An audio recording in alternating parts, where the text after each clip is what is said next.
rundown, though, of what you do for the University of Texas and the Politics Project. Give us that rundown first. Yeah, sure. I mean, we're really focused on the study of contemporary politics here in the state, and really on education. And that includes educating students, educating legislators, the public, lobbyists, students, of course. Really anybody who's interested in trying to understand what's going on in Texas politics from a nonpartisan perspective. And that's why one of our big projects, among other things, other educational things that are less interesting to you all, but is the polling that we do. And that's a way to sort of go and see not what politicians describe as sort of the views of the public, but what does the public say? And we try to do that by looking at sort of the underlying attitudes that people really have, not necessarily the reactions to the hottest thing at the moment. And we've been doing this now since 2008, so we have a public time series of data that's available that anyone can look at and download and play with themselves if they're like me. But it goes back again to 2008, 65 surveys. It's a very long time series of Texas opinion, and that's one of the main things that we do to try to help educate and inform the public about what's going on. It seems like right now that there is a fire hose beyond a fire hose, I don't know, a tsunami of news related to public opinion on numerous things here in Texas. And Doug, there will be a quiz after this. By the way, I'm doing my best to pay attention. I know you're really doing well. But the truth of the matter is that we've got, Texas is sort of a hotspot for school vouchers, education issues, illegal immigration. You name it, we've got it. And then we also have Ted Cruz. So there's that too. So you guys pull across a wide range of things. There was two issues, though, I wanted to kind of start off with. The first one are these opinions about legal immigration. And here it is right here. Mm-hmm. And this just came out today, I guess, right? And tell us a little bit about what's going on in this yesterday. Poll. Yesterday, okay. Yeah, tell us what's going on in this poll. So you're talking about legal immigration? Yes, right. Or illegal immigration? I guess this is news. This one says legal. I'll just say yeah, this is legal immigration. So the views are. Let's just talk about it. Let's just talk about it generally. Yeah. And we're at an interesting point right now. And one of the main features of Texas public opinion is the centrality that immigration and border security play to Texans and Texas voters. There's not a survey that we don't conduct in which immigration and border security don't rank as one of the top issues facing Texas. So again, not the country, but it's a Texas issue here in Texas. And what accompanies that, now again, that's driven almost entirely by Republican voters. Democratic voters ebb and flow in their attention to immigration, actually with the number enough. But what you find is that, in addition to this, significant attention on immigration and the border is, a lot of support for both, immigration enforcement mechanisms, immediate deportation, think about, ending sanctuary cities, think about, asking people their legal status, and, things like traffic stops. There's a lot of appetite for things like that. But also what accompanies that, and I think this is important, is over time a decline in support for legal immigration.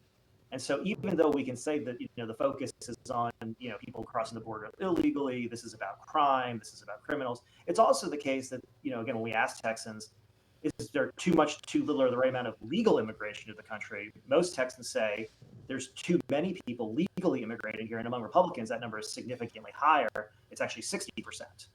And so really, there is just a general sort of inward focus. And I think you're seeing that reflected in the current politics right now. If you watch the president's address to Congress last night, there is a lot of appetite, and especially among Republicans and sort of conservative voters in Texas and in the country, really to turn inward and really sort of, I would say, focus on, kind of America first, if you will.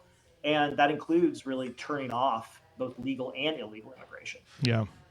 There's a real strong plank in the Republican Party that all legal immigration should stop. And this data kind of sort of confirms some of that we have too much legal immigration, I guess. So, and I think it's just to make the point that, there's, some people will say, no, this is only about illegal immigration. And it's not only about illegal immigration because, there's, declining support for things like asylum, which is a legal form of immigration, but there's not a lot of support for people seeking asylum. And again, there's not a lot of support for, expanded legal immigration. There's certainly not a lot of support for reforming the legal immigration system that currently exists even. And so this really is much about, sort of stopping immigration writ large. I mean, do you ever do polling where you say to the person okay, listen, here's the deal. All right, so you don't want to have illegal immigration. How do you feel about $9 per tomato? That kind of stuff. Things that where we have some. I mean, I think we've looked the other way on some of this stuff. Do you have you done any polling around that? Like what their opinions would be if it affected the economy in some way? So trade-offs are tough to ask people about, and I think partially a big part of it, and something we try to avoid doing, is trying to avoid having people speculate too much, right? Or having us provide them with sort of outcomes that may or may not happen and seeing how they would react. And we're getting into some sort of kind of weird hypothetical space here, where then I think I could very fairly be criticized and say, well, why do you ask them about this outcome versus that outcome? Yeah. So but I will say this: there's actually an interesting piece to this, which is I would say, in prior polling that we've done, I would say that voters, we're talking in Texas here, but this includes Republicans and Democrats, recognize the role that immigrants play in the economy and that undocumented immigrants play in the economy. It's not the case that people don't recognize that they're doing a lot of jobs that most Americans do not want to do. Yeah. But having said that, it's the attitudes that exist around other things, like the strain on local resources, concerns about crime, whether valid or not, are so much more intense and so much more prevalent that I think they override any sort of concerns about, whether or not, these jobs are going to have a negative, or the absence of these workers is going to have a negative economic impact. I'll also say one of the most interesting things in the most recent survey that we asked about with respect to tariffs was, basically in the short run, do you expect them to increase prices, decrease prices, have no impact on prices? In the long run, do you expect it to help or hurt the economy? Now, most voters, including Republicans, expect tariffs to increase prices in the short term. But among Republicans, nearly 2/3 said in the long run, this is going to help the economy. Yeah. And so I think that people, I think one of the things generally, you don't go out of, sort of Barnum and Bailey quote, you don't go out of business, underestimating or overestimating the stupidity of people. And I don't mean that as a bad way. I mean, most people aren't paying attention to most things because people care about the stuff they care about, right? They care about their kids, they care about their family. They're not paying attention to the fire hose of stuff, as you talked about, right? But nonetheless, I mean, I think people do hold some, are interestingly enough holding some somewhat sophisticated views about this stuff right now about, there might be some short-term pain. And I think one of the political questions is, and you can see this in the speech again, can the president convince people that a little bit of short-term pain is worthwhile for the long-term benefits? Yeah. It was interesting yesterday. I came across this, and I hadn't even really considered this, that part of the reason why Trump may have backed off from tariffs was that the long-term effect on farmers, if you put tariffs on Canadian potash, which I didn't even know that was a thing until yesterday. You always learn something new every day. And Doug, do you sell potash over there at Gibson Discount Center? We do not. Okay, well, you know what it is, though? I don't. It's a fertilizer, and it helps increase the yield of So why are you asking me? Ask Patrick. He's the fertilizer guy. Patrick, He's like, yeah, it's from Canada. I knew all about it. Did you know about that? Do you have any stock in that kind of stuff? Anyway, okay. But they tried to tariff this in the 60s, and it failed immediately. It drove up food prices. It drove up. Farmers were furious. And 90% of what we import from potash comes from Canada, and that it's such a critically important thing. And then the car manufacturers were screaming too because it was really upset. So you may remember from the first Trump administration. I mean, they when they did actually enact a number of tariffs, one of the consequences was that it really did hurt farmers in terms of their ability to sell in international markets. And there was a response. They basically asked for subsidies. Well, not they. The administration asked the Congress to pass subsidies, basically to make up for the tariffs. And people said, "Well, you're basically paying for the tariffs with the subsidies that you're then giving to farmers," and that ended up going nowhere. But I think this was a problem that happened last time when tariffs were. This is not a new problem, and if anything, actually, we saw this. Yeah. Let's go over to another one that I think is really important to discuss, because I feel like this is one that people are. DEI has become such a broad-based discussion. Like, I think we've gotten it confused with affirmative action. But here is the view of diversity, equity, and inclusion, which is, you guys polled on that as well. Are you surprised by these findings, or where are you at with this finding? Well, I mean, what's interesting, I mean, you're right. So first of all, I think the way that you set that up is exactly right, which is, it's kind of like DEI is the new critical race theory. Critical race theory became a catch-all for basically anything that anybody didn't like Right. going on in the public education system and the curriculum at that point in time. And DEI has become essentially a catch-all for anything, essentially that includes sort of any sort of race-based considerations, training, again, affirmative action, so on and so forth. The interesting thing is that, at least for a while, this was not really a very sort of big focus for most people. Back in April of last year, I think only 28% of people said they'd heard a lot about these sorts of programs. It was 32% in June, kind of more during the campaign. Today, it's up to 45% who've heard a lot about these programs.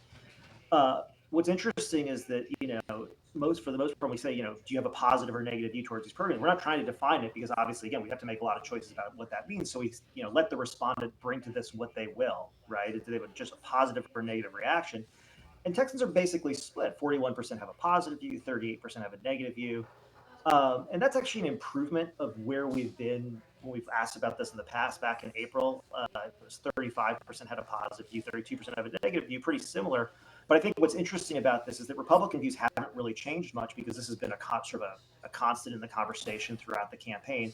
What has changed is that Democrats have become more aware about this, these issues. Hispanics have become more aware of these issues, and they've become more positively predisposed towards DEI programs. So it's actually, pretty interesting consequence of all the attention that's being paid by the president, by Republican leaders, is that actually it seems to be galvanizing Democratic voters and in some cases, some of the state's minority voters I think, in favor of policies. I think what you're seeing too is that, is the real threat of this is that, to me, and I say this, and I've shared this story before, but I'll share it again. I didn't have any diversity, equity, and inclusion training at all, and I worked in the media for years. Right? It was not a discussion. They would ask us if, like, "Oh, you're Hispanic? How's that possible?" That was the kind of questions I would get. And then I went to work for an oil and gas company, and it was like front and center. I mean, we had employee groups and things like that. So it was very interesting, and I think the discussions that we would have weren't so much around, providing opportunities. It was looking at how you treat other people, or thinking about how their circumstances or how you view things may not be the same way someone else views it from another culture or another race necessarily, which is totally valid. And I think what's happening now, which is I think is galvanizing people, is you're seeing some of this stuff. Like the firings of the Coast Guard naval head, and then the Joint Chief guy, the general. I mean, basically was, you're black and you're female, and goodbye. And then yesterday it came out that the military is purging anything that might be DEI related, including, like, they have like a database of AP reported this yesterday. They have a database of terms that they are DEI related, like literally deleting the photos of the Enola Gay because it says gay in the caption. That kind of dumb stuff. So I think people are gonna like, whoa. Hold back. We're going too far now. That might be some of that. We might see that change, more in the next few months, I would say. Just to play devil's advocate here, the other side I want to say is, in a state like Texas, which has a majority minority population, yeah, and especially if you think about, how diverse, Texas's, let's say, youngest generations are, let's just say under 40, right? Yeah.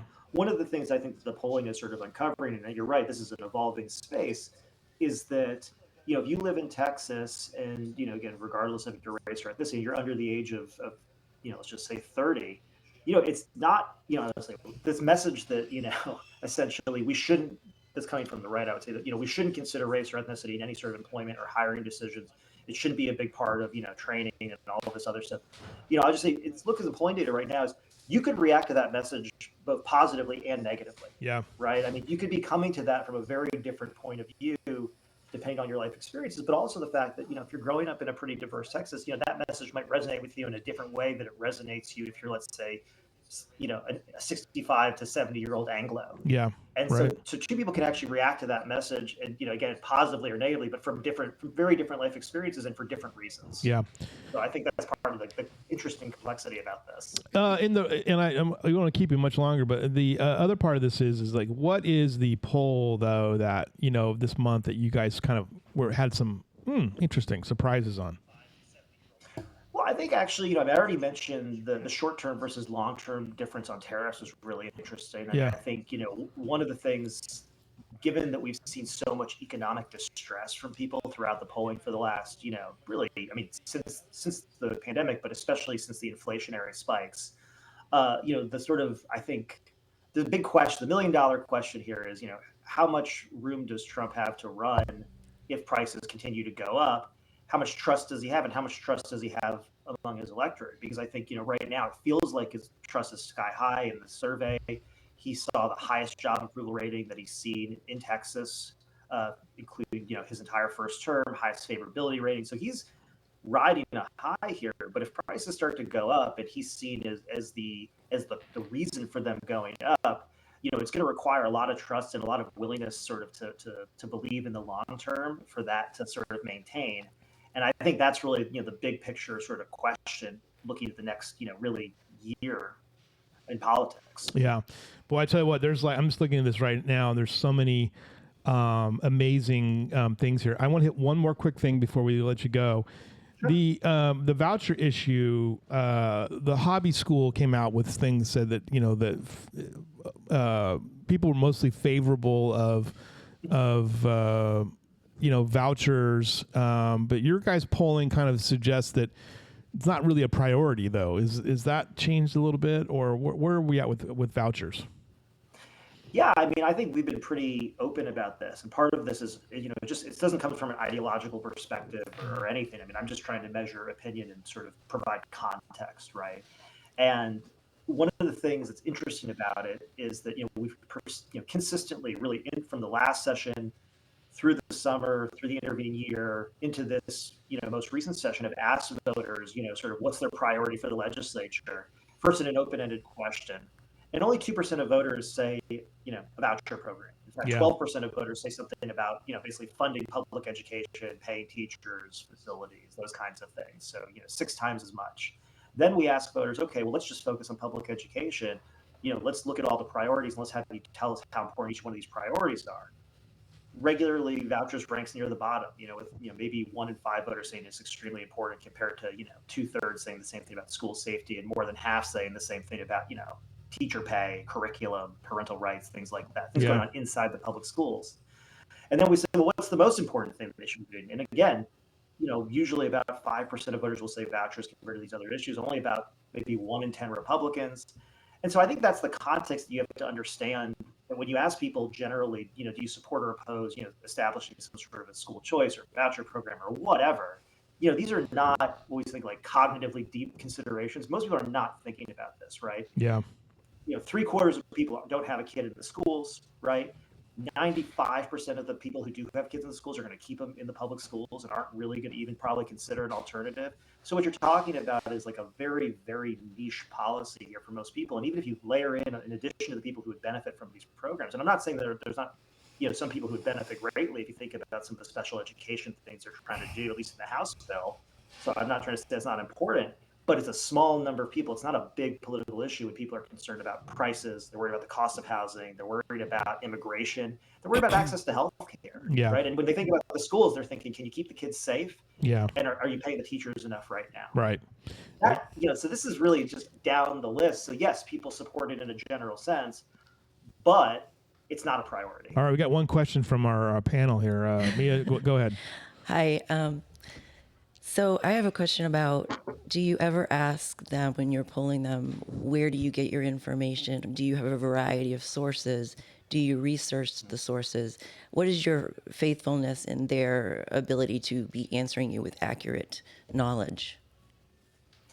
Well, I'm not asking them for knowledge. I'm asking them for their opinions. But that's what I'm saying. Where do you ask where they formulate those?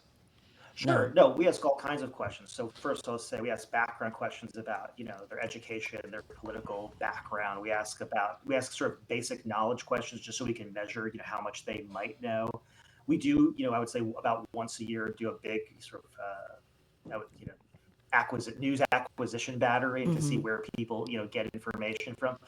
And it's sort of what you'd expect is it's getting incredibly fractured, right? I mean, if you think about when people were talking about the 90s about cable news and people splitting off into these tribes, I mean, that's so quaint, right? In some ways, given where we are now.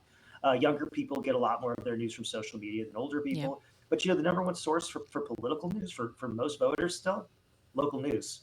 Yeah. It still remains that way, that it has for years and years and years. But that's going to be shifting, again, with demographic changes. Yeah. Yeah. Let me tell you, I want to leave you here with this. If you would have watched the P&Z meeting yesterday, you would have seen that's not true because people do not know what's going on in their own community half the time.